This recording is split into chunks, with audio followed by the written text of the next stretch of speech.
just want to check my settings real quick. Audio. Welcome to Salaam Nerds Podcast. We do reviews and recaps of your favorite TV shows, movies, and current events. Yo, it's the Salaam Nerds. My name is Steve, aka Watch Me Needs. I'm here my boy Chad. We drop live episodes on YouTube on Sundays, Tuesdays, and Wednesdays at 10:30 p.m. Eastern. Thank you to all our supporters. Please help us by subscribing and leaving a good review on Apple Podcasts and Spotify. All episodes can also be found everywhere podcasts are found. Yo, Salaam Nerds. It's your boy Neebs, aka Watch with Neebs, and I am here with our special guest. He's been on our episode a bunch of times, bringing it down for the last episode of The Penguin. Welcome to the show, Suara. Thanks so much for having me, man. You know, I've had, like many people, a very busy week that is also been a very stressful week. You know, that I think this is the elephant in the room. But, you know, I find faith in the entertainment media we consume, honestly, and great art. The Penguin is great art. This is one of my favorite, based on a comic series ever. Just bravissima, masterpiece. Like, just I can't incredible. I can't think of another spin-off from a superhero movie that became a show that did this well. Yeah. Like, it's really, really well done. And, you know, it's opportune that we see an episode where an opportunist becomes the crime lord of his city, right? Yeah. We've never seen that happen. I've never seen that before. Yeah.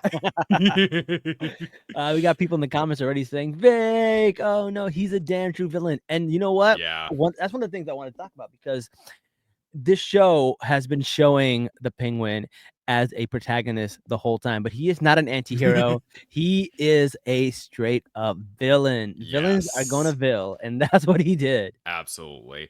But you know, I think that the show always did a good job of making him an actually, I don't want to say sympathetic, but villain you could empathize with, especially in how he was talking about the corrupt elites. But again, like a populace that's actually really corrupt, that, you know, who's actually truly in it for himself. And, you know, I'm just going to dive into this episode, like, you know, how it encapsulates for the entire show and the relationship with his mom, Frances, and what Sophia does. Sophia, my queen, who could do no wrong. I'm just like, every time I see Sophia Gigante on screen, I'm like, yes, queen. I'm that gif of Ilana Glazer. Like, how about that dress, though? That dress was serving. Just give her the Emmy right now. She is incredible in this role. Just fucking, like, flames abound. She is incredible. But anyway, what I want to say, when Sophia has Oz and Frances in that situation, this is really the breaking point for both these characters, but also us as the viewers. Yeah. So we see in the flashback scene before that it was revealed Frances knew all along that Oz had killed what a twist, her other sons. Right. And then the twist really that comes is that, you know, Sophia is threatening to chop off Frances's fingers if Oz won't just admit the truth. Yeah. Just admit the truth that he did something horribly wrong, but he can't. Or he absolutely, utterly refuses to. And this is a moment of pure frustration for both these characters and for us as the viewers. Yeah. We all want this monster of a man to admit his wrongdoing when everyone already knows, but he literally refuses. He refuses to budge out of his own reality. Say what you want about the Joker. The Joker always acknowledges what he has done. He revels in it. He acknowledges the truth of it. He, you know, like, obviously he has that thing of like multiple origins and whatnot, which is cool, but, and, you know, whacked up on its own. But still, like, he revels in the present what he's doing. And here with Oz, he just refuses to take any responsibility whatsoever. It No. is like so immovable for him. Like, what we are seeing here is the true definition of a sociopath Yeah. who it's just like it's mind-boggling to watch, and it's played obviously so brilliant by Colin Farrell. But I think that's like what really stands out for me in this episode, how even when all the evidence is right in front of him, even when everyone knows, he will Yeah. refuse that he is in the wrong. And that's what makes a real monster. That is so crazy because, like, even when people go to jail and they're caught and stuff like that, it's the ones that are like crazy sociopaths that are like, no, I'm not the person who did it. Like, he almost, in a way, gaslights himself and tries to convince himself that it didn't happen. He knows it happened. His mom knows it happened. Everyone knows it happened, but he would let his mom's finger get cut off, then admit it in front of her. And that's just so bizarre. And then he And said, still make it seem as though he's trying to stop it when he's not actually trying to. He's just he's only about self-preservation, yeah, and he twists and contorts it in such a way that he makes it seem like he's the hero when obviously he's not. right. And that's just horrifying, truly. It's so crazy because the thing that I find really interesting is that he tells her, "No, it's your disease talking." So, like, if there is like a 0.1% of a way for him to find some way to twist it, he will do it. I mean, he's a gaslighter. He's a Yeah, systemic gaslighter to himself and other people. And we see this in the villains of this show. Besides him, it's also Carmen Falcone. Even though he's long dead, it's still what he's done has yeah, left horrible scars, sure, especially on Sophia. He was also a gaslighter who right, gaslit the woman in his life.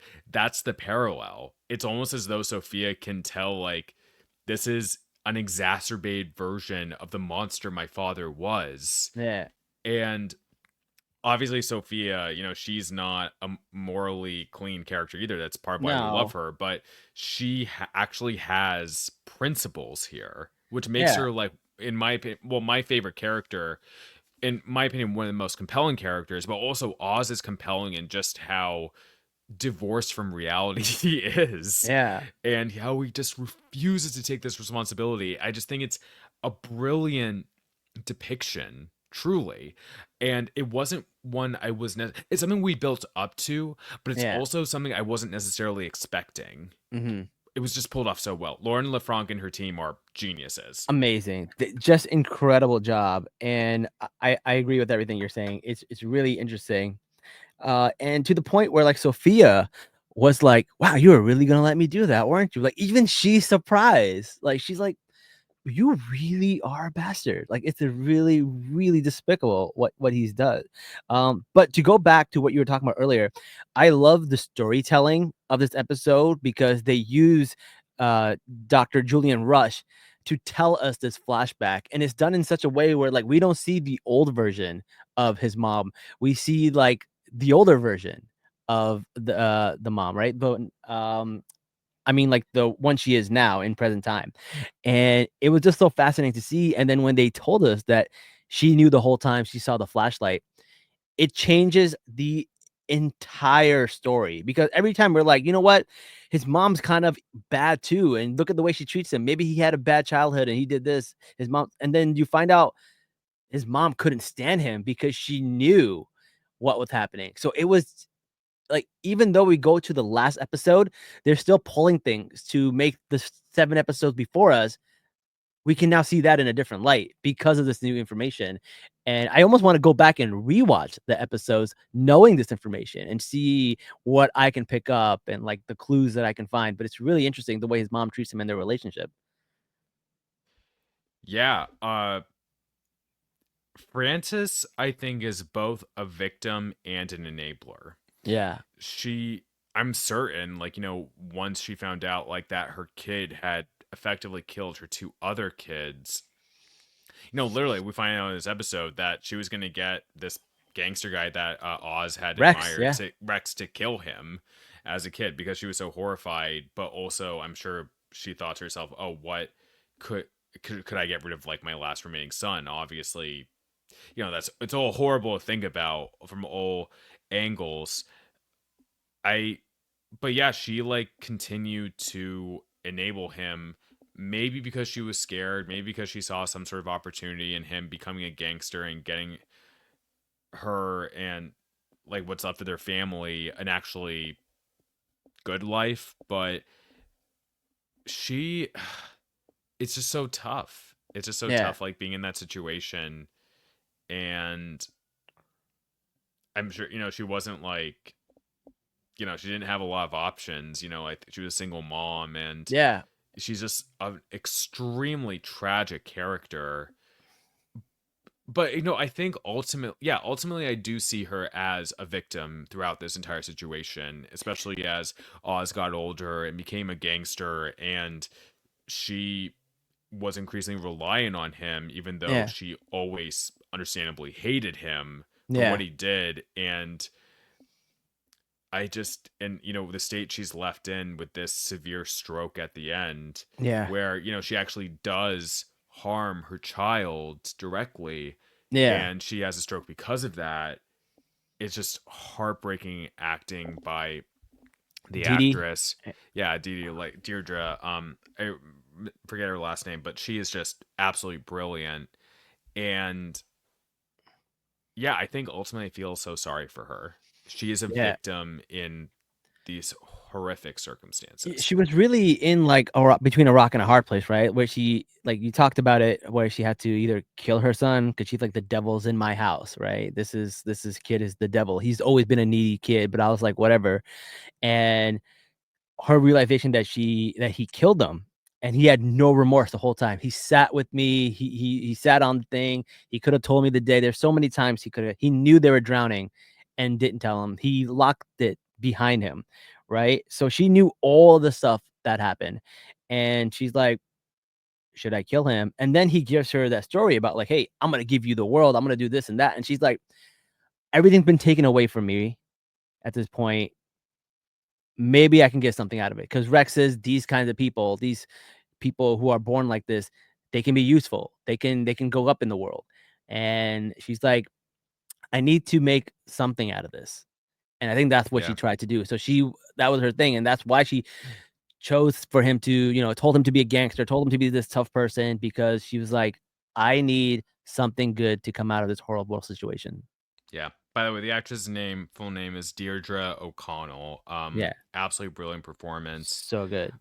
And yeah, just like amazing performances across the board from uh all the actors, especially the actor playing young Oz Cobb. Oh yeah, the He's kid's just so so good. good. Yeah. He got the actor, the accent down, the mannerism, the Mm-hmm. acting, everything. It was really, really good. Yeah, the that actor's name is Ryder Allen. Mm, And he's just, yeah, he did so well. Like, definitely this kid has a long future of acting ahead of him. I hope he yeah, does because he's so good. In a stable environment, of course, not yeah, because we know what happens to a lot of child stars. So inshallah, like, he has yeah, a it's good true. stable career. But no, well, all that to say is just this show has elevated, yeah, legitimately elevated the material using the TV medium, using like an HBO budget Yeah, to the best degree possible. And that's also a limited budget, but the full quality that an HBO series can offer you. And I'm so proud of Lauren LaFranc, Matt Reeves, their whole cast and crew. yeah, This is setting the standard for comic book series, like comic book TV yeah, series, in a way I haven't seen since Doom Patrol, another amazing DC right. series.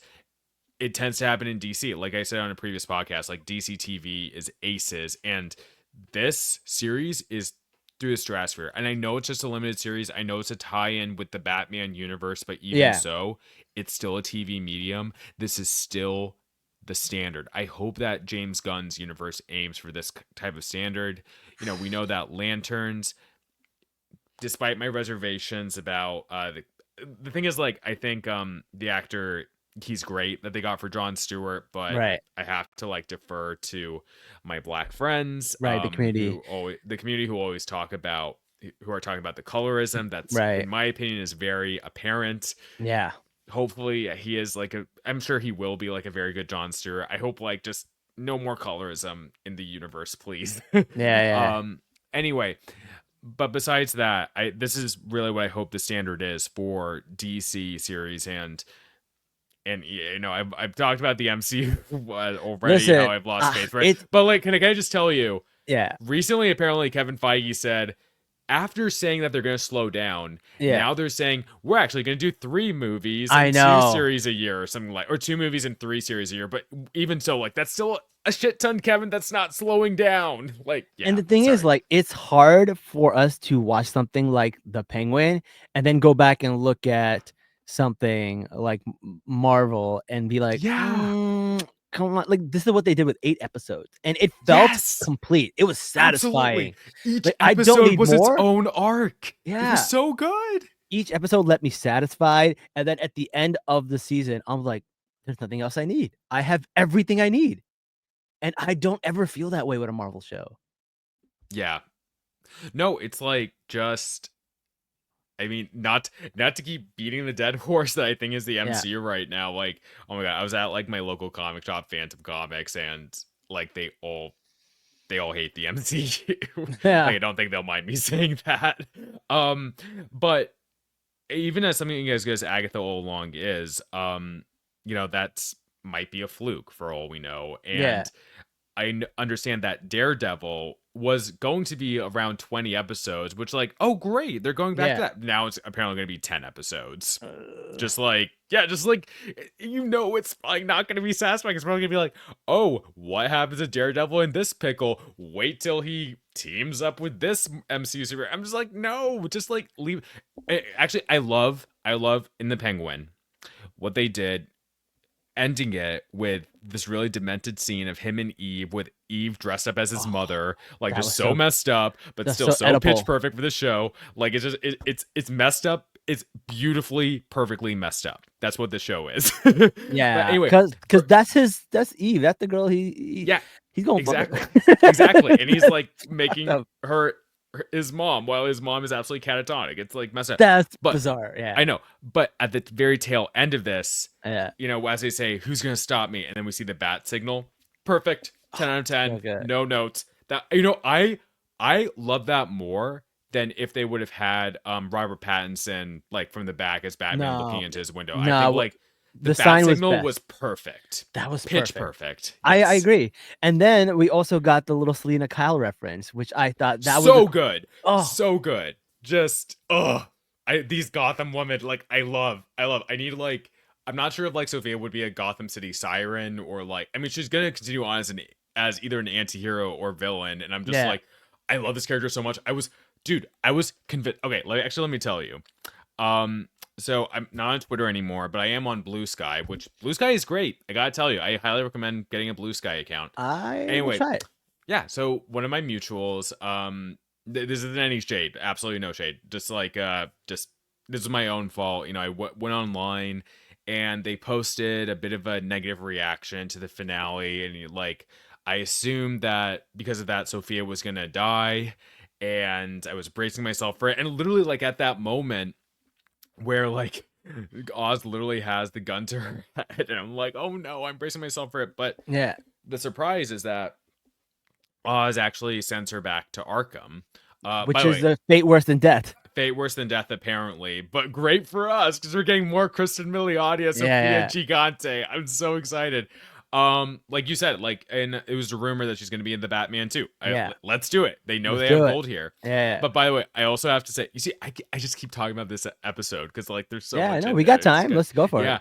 it. I love that as Oz was driving her, they were playing O Mio Babino Caro, which is an Italian aria from, I forget the name of the opera, but I know the context of it is like, it's this woman it's like there are two fighting families, and the woman singing is like, I think, in love with one of the sons of the opposing family, and she's begging, like "Oh mio babino caro," it's like "Oh my dear father, please."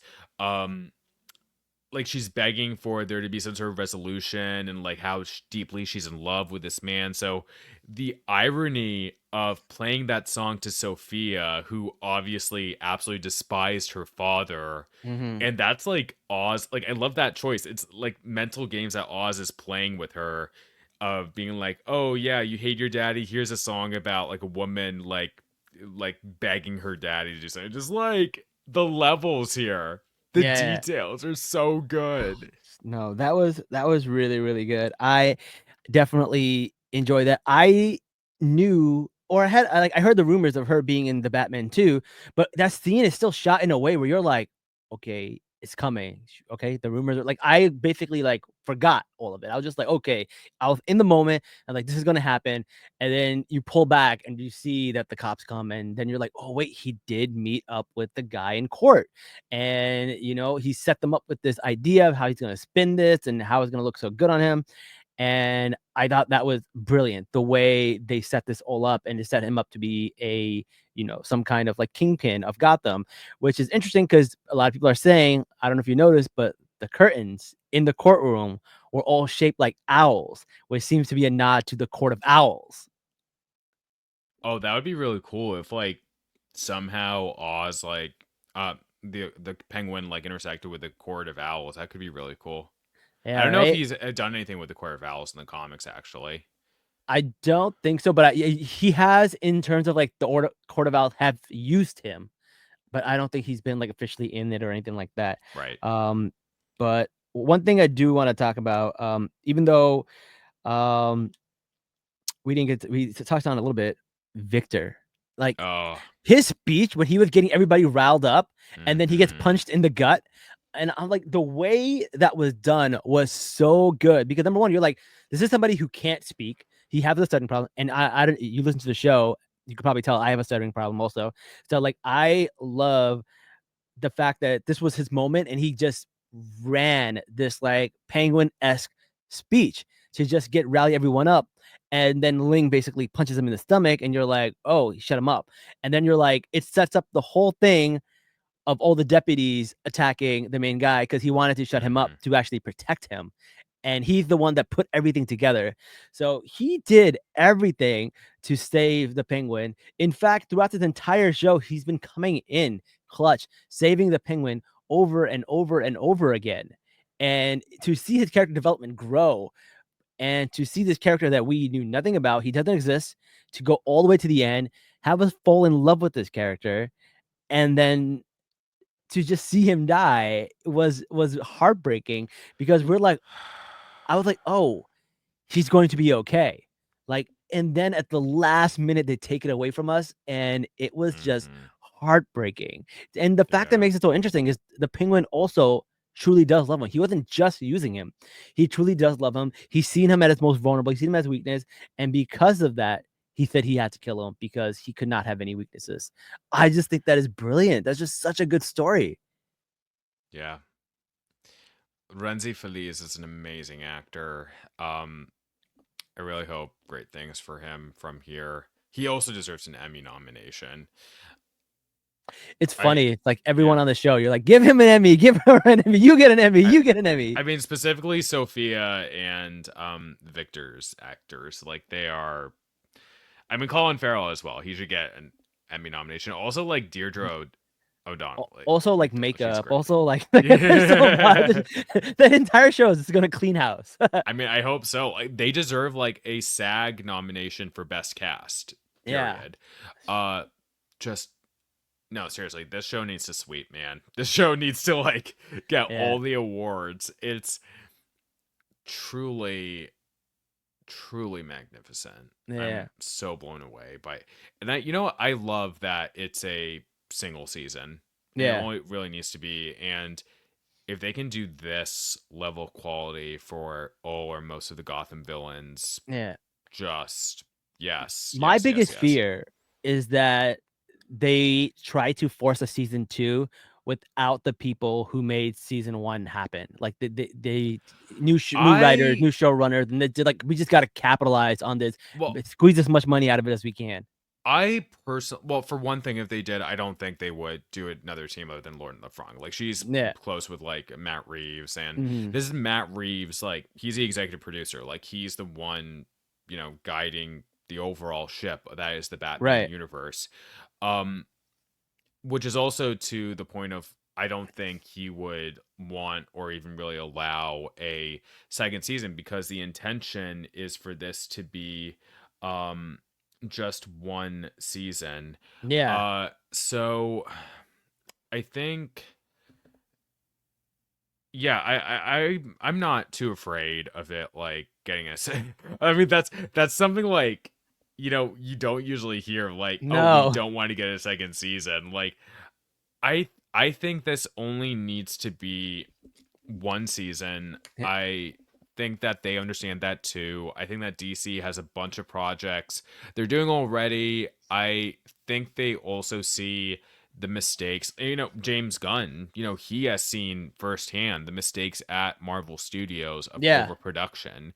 So I don't have that fear. I think it will remain, knock on wood, inshallah, quality over quantity. Yeah, I think so too.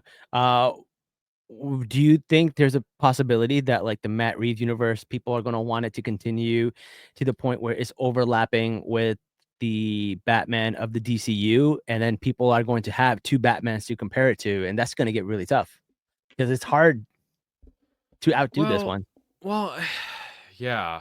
this universe at least. I think okay, if this makes sense, I think that the Batman universe is Batman when he's young and starting out, Yeah, and Batman in the DCU is going to be an older Batman who is more seasoned. It's going to be more Bat family focused. We know the yeah, Brave and the Bold is going to have Damian Wayne, the Al Ghuls, who had better be played by Arab actors, hopefully. please. And what gives me hope is that in the Harley Quinn series, Talia has a Lebanese voice actress, and she's Mhm. amazing as Talia. So hopefully they continue that. They recognize that, and I think especially after this year, despite the backlash and from some Hollywood elites towards the Palestinian cause, I think that thankfully, and it's continued forward, that the Palestinian Arab causes and voices are so loud and so prevalent, like you can't ignore it. So that's what I'm Mhm. hoping for. Um, yeah, but anyway, yeah, the Batman universe I think will remain its own thing. I know that Matt Reeves definitely doesn't want like any multiverse shenanigans. And James Gunn has said from the start, this is an Elseworlds series. Theories, yeah, yeah. It's not the main DCU series, and that's Mhm. great because you know what? That is what DC is. DC is the multiverse. The multiverse is for different avenues of storytelling. Sure, you can have like one main continuity, but we also have like literally hundreds of multiverses Yeah, or yeah. of universes. So, yeah. No, I totally get that. Um, Another thing that I thought was really cool that they brought in from the Batman was the mayor, Bella Real. We got a little cameo of her, which I thought was cool. And then it also makes me believe that there is more to go on in Gotham because one of the big things about Gotham or the Batman that I like is that there's politics involved, right? Like the Batman one was so much about this like mayoral race. There's this slush fund of the Wayne Enterprise that is being mishandled and misused, and I really want to see people focus on that. And that's why a lot of people are like, Court of Owls are gonna show up. Wouldn't be surprised, and I wouldn't be surprised to see a Court of Owls type storyline in the Hmm. Matt Reeves universe because it's in line with their realism and their politics and stuff like that. Yes. That'd be And really this is cool. why I love the Batman universe so much. It's all about these rich, corrupt elites who are messing Yes. everything up. This is literally reflecting our own society. Like, Yeah. yes, this is what we need. And again, like, without naming any names, Yeah. Ozcov is reminiscent of, other Cult of faux personality. populist Yeah. cult of personalities who like are really just in it for themselves. And it's just this is just this is what great superhero storytelling can be. The And thing that I yeah, like about yeah. Oz, which like you just touched on right now, is that he does have this cult of personality where he knows the right things to say to the right people. Because one thing that I saw that he said was that you're so busy filling up your plate, you don't know that the next person's plate is empty. And like, even though he does not care about the person, he knows enough to like tell these stories and spin these stories to get people excited. And that's how he gets people behind him. Uh, it's such an interesting way to manipulate people because you mix enough of the truth to really get people to buy in the bullshit you're selling. And that's what makes him such an interesting villain. Yeah, absolutely. Eh. It's just so well done.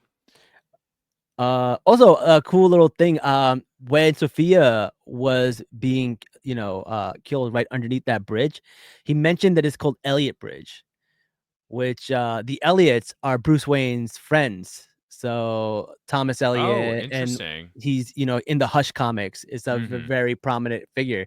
So, basically, it's kinda showing that there's more elite families in the Batman universe. So Hush is a possibility in the Batman Yeah. universe now because the Elliots are there, which is crazy. So Tommy Yeah. Elliott is possible. That's gonna be fascinating. What else? What are But your thoughts? sorry to like interrupt, but like this was also great about the Batman universe of it Yeah. being relatively quote unquote grounded, very much dealing with the societal ills of Gotham. Like we said, the corrupt elites, the um, rich capitalists, things that affect working people Mhm. every day. Yeah, So yeah. I love that. I want it to remain that. The thing is, like, each of these universes in the multiverse, they can focus on different things Yeah, yeah. and use the full variety of storytelling to the best of your ability.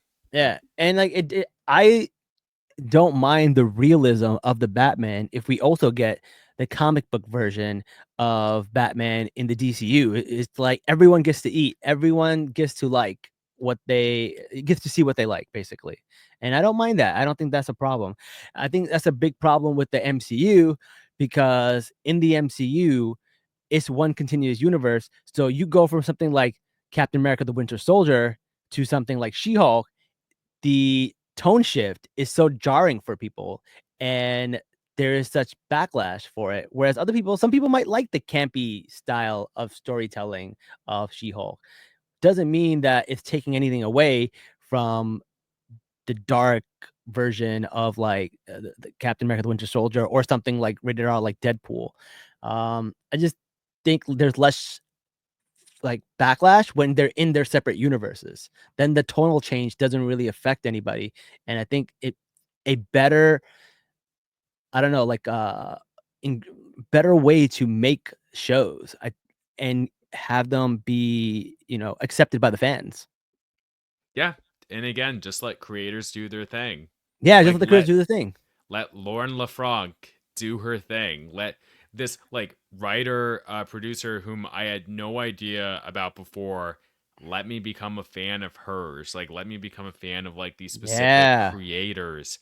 And this is why I always say like we have to, especially in the midst of the media environment right now, especially with the consolidations, find those specific creators that whose work you admire and follow them.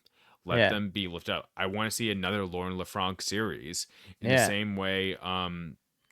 You know, Leslie Headland. I love Russian Doll, and I was Mhm. so excited for, and like got I personally got really great things out of the Acolyte. I think Leslie Headland is a genius, and I will follow her to wherever she goes, Mhm. as I will with Lauren LaFranc, as I will with Nida Manzoor, as I will with other creators, you know, like hell, the just creators of the Avatar Last Airbender universe, Yeah.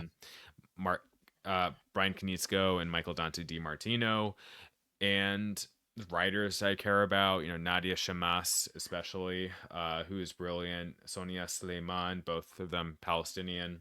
Mhm. Uh, yeah, I think It we have also to makes me support individuals, is what I'm exactly. saying. And Yeah. it also makes me like when people like that who you think like, oh, this person is awesome. I really love their stuff. When they leave a project, then it also Mm-hmm. kind of makes you like raise your eyebrow. Like when the Avatar Left Airbender creators left the show for the live action, you're like, Mm-hmm. something's not right here, right? And then you kind of get an idea of like, okay, this is not what they really wanted. And because Mm-hmm. of that, like you're kind of just I get it. This is going to be a little bit more corporate and a little bit more like formulaic than letting the creatives create. Also, the fact that that show completely actually whitewashed Sokka, even though like they said no, this guy's actually indigenous. When no, like it was actually basically uncovered that this guy was like faking being native, and Yeah, but I heard he lied, so I don't know if he that's lied. on Yeah, them. Yeah, that no, might it's not not. be It's on them. not on Netflix specifically. Yeah, Yeah, but yeah. yeah, I know. I totally get that. The other thing that I wanted to talk about a little bit is the thing that like they took so much time to explain Oz's mom's wishes of like Hmm. not living without her dignity. The dignity is her most important thing, and that if she happens to go, she wants Oz to kill her. And Oz does pretty much the opposite in He letting her live in a does. Oh my vegetative state. god. So, like, I remember I had a theory that like Oz is going to do something and sacrifice his mom in a selfish way instead And of a he way to hurt her, did. and he He basically did in a did. way. He did twice. Like, first with like refusing to acknowledge that he did something wrong. Like, not allowing his mother that he claims to love so much, Yes, not allowing her the catharsis of yes. simply telling the truth that she Mhm. already fucking knows, New. that Sophia knows, that everyone knows. It's just like, because he's so wrapped up in his own selfishness, he Yeah. can't even tell that selfishness anymore. By the way, I took that line from what's it called? Scarlett Johansson, Adam Driver movie on Marriage? Netflix. Marriage Story. Yes, I Yeah. took it from that movie where Yeah. she's saying it to him. Like, that's a great line, I have to admit. Yeah. But anyway, yeah, so like he refuses to admit it, and that's the first sacrifice of his mom. He's literally willing to sacrifice his mom's fingers. Yeah. But I guess it's also like, sorry to like dig in on this. I'm wondering, it's almost presented in such a way like, is he actually incapable of saying he's done something wrong? Like, is there Yeah. actually some sort of neurological condition that doesn't allow him to do that? Because No, I no, I think you're right, because even when he goes to her hospital, after all of that had happened, after she admitted she knew, after she told him she hates him, after she stabbed him in the stomach, he goes to her yes. bed and he goes, "Are you proud of me? Did I do Oh my good? I god. did it, didn't I? Tell me you love," like all this stuff. Like there is something psychologically wrong because he can everything that just happened should tell him that no, she's not Right. proud of you. But Right. he's just still so desperate for that. Yeah, it's like a desperate denial of reality. But it's not like he didn't get enough of it. She said, "I had enough love to go around. I had enough Right. love for all of you." It's not Hmm. like she was being horrible to him, Yeah, not at right? all.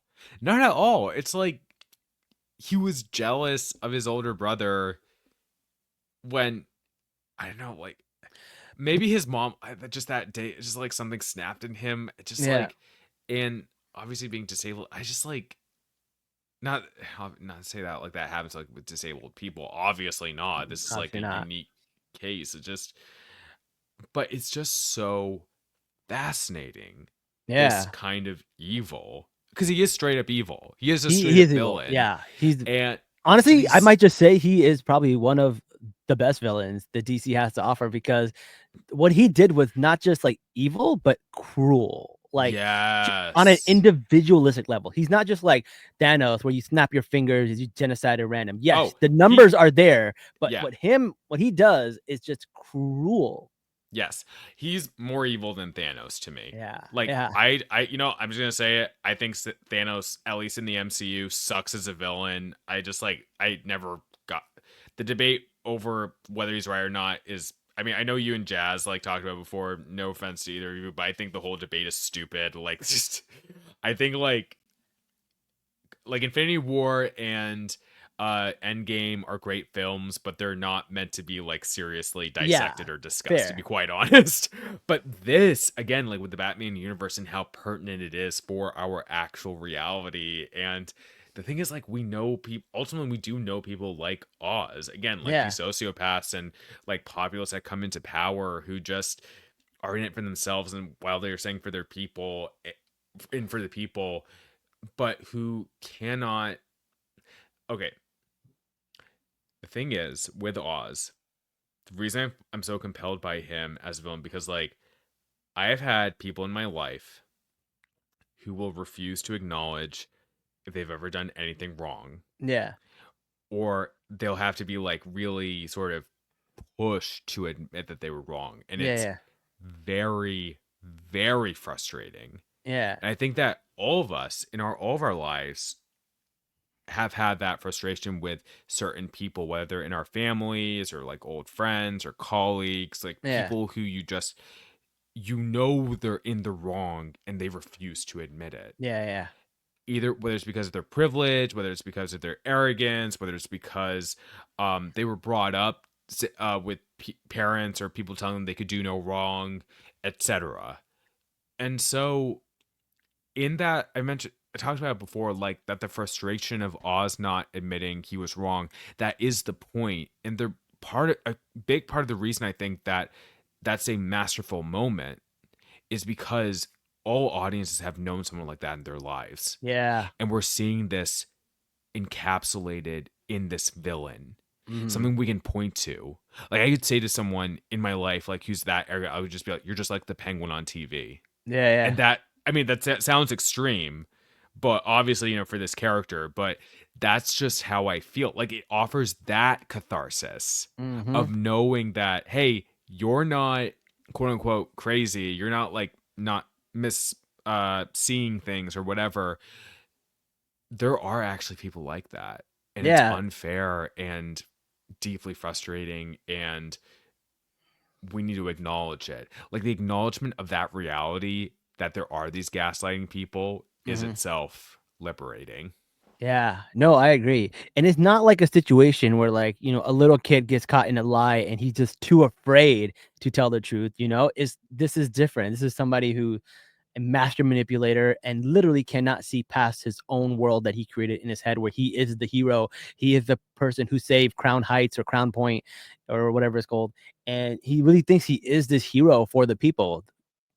Penguin, man of the people, right? That's what they called him. So it's really interesting how he sees himself. He sees himself as this guy who he admired, Rex, but we find out that Rex was really just going to kill him. So the irony of that itself is really funny. Yeah, it's just like all of it, despite being so like dramatic and whatnot, there are some really funny moments in here.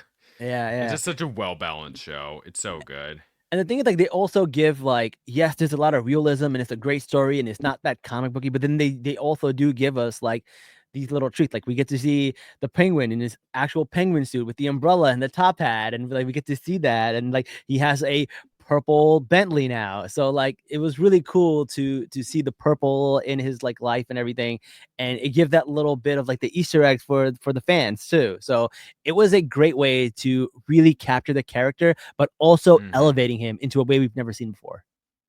Yeah, and again, it's a like with the Batman, this is effectively an origin story for the Penguin. Yeah, He starts off like looking gruffier, like, quote unquote, more real life. And then they get more and more theatrical into like yeah, the comic book versions we know, while still retaining that deep edginess. And I just love this balance. You know what it is? I feel as though both the Batman and this series, which is why also I always tend to say that whether it's an animated series or TV series, those tend to work better for superhero storytelling. hmm Um, just because you have the amount of time in yeah, there. Uh, and not to again, I'm bashing the dead horse of the MCU again, but like we talked about before, so many of the MCU series are like 6-part movies yes, we've and said that not many times. Yeah, yeah, not actual series that build up. yeah, Whereas this one was, it because was. even though it was just 8 episodes, each episode was carefully crafted, so much detail packed in, but presented so beautifully. You get to grow with and admire these characters, and including your main evil protagonist, Oz, to the point, where he does like say, he does like do this horrible thing at the end, to Victor, which, people were saying like, oh, Victor, he could have been a Robin, like that could have been his alternate destiny. But Yeah, Unfortunately, he met Oz Cobb instead, Mm-hmm. and it's just such a tragedy, especially for this young Afro Latino kid who lost all his family, Yeah. and it's very much it's certainly enraging, especially to see a character from a demographic like that be treated so horribly, but it is also, I mean, it's not for any specific demographic, but for those, well, just in general, like those who are in the poor or working class to be taken Yeah. advantage of in such a way. So Victor, we love this character, and despite and that's the tragic thing. He could have gone to California, Yeah. Could be with his rewatch, girl. could have been with his girl, and he saw the allure of power instead in Oz, and unfortunately put his trust in this evil, evil man, Yeah. and he paid the ultimate price for it, even Yeah. though he did everything. And that goes to show, again, Oz, despite his quote unquote bashing of what he says are quote unquote rich elites, that's ultimately what he ends up becoming. And he's Mm. going to do the same to that poor working class. It's that saying that they have. It's like, hey, you're not trying to dismantle the patriarchy. You just want a table at the seat, right? And something like Yeah. that. Yeah. And I think that's very interesting.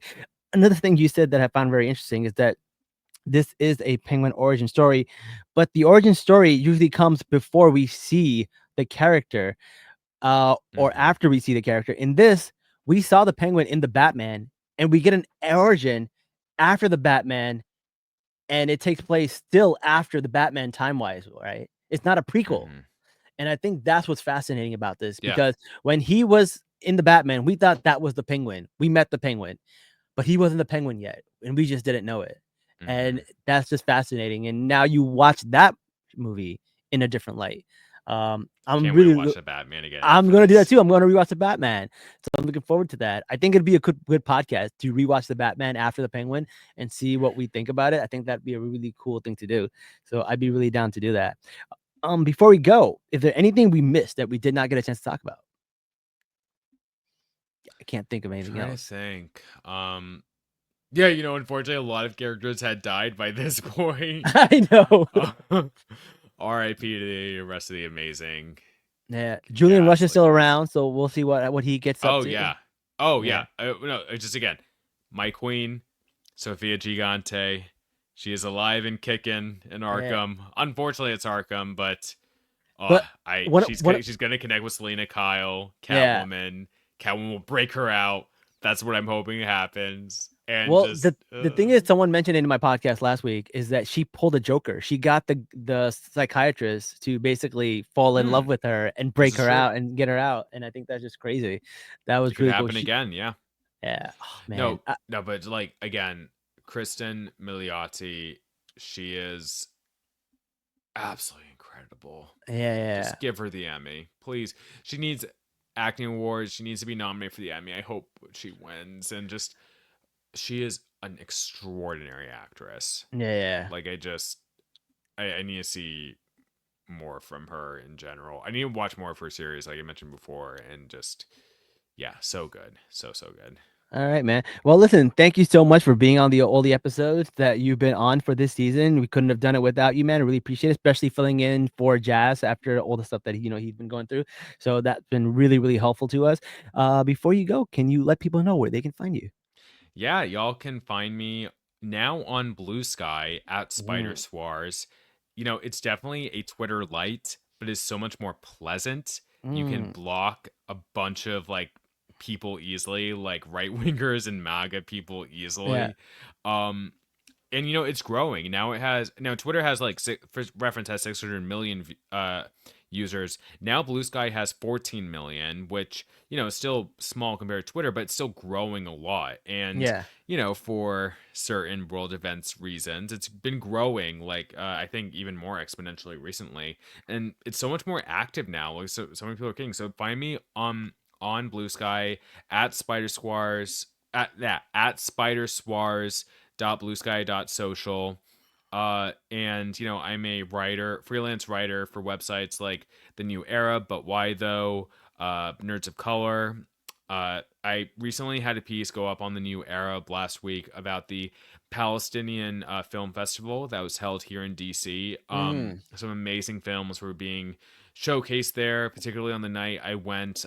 We saw From Ground Zero, which is from these Palestinian filmmakers in Gaza, detailing their lives under the current assault and genocide on them. It's just absolutely remarkable in the midst of all this horrific tragedy that continues that they make art out of it, and Yeah, it's that's crazy. so, and it's so important, to be Yeah. able to showcase it for a wider audience. um so yeah, check me out there and check out my podcast, The Middle Geeks, where we discuss anything and everything in Swana related media. Awesome. Well, thank you so much for being on the show. And guys, don't forget to like, share, comment, and subscribe. And we're having a giveaway going. If you give us a good review, give us a screen cap, send it to salamnerdspodcast@gmail.com, and we will send you a 2024 One Piece New York Comic Con lanyard. So check that out, and we will send that over to you. And thank you so much for being on the show. Don't forget to like, share, comment, subscribe. And until next time, guys, Salam Nerds. Take care, everyone.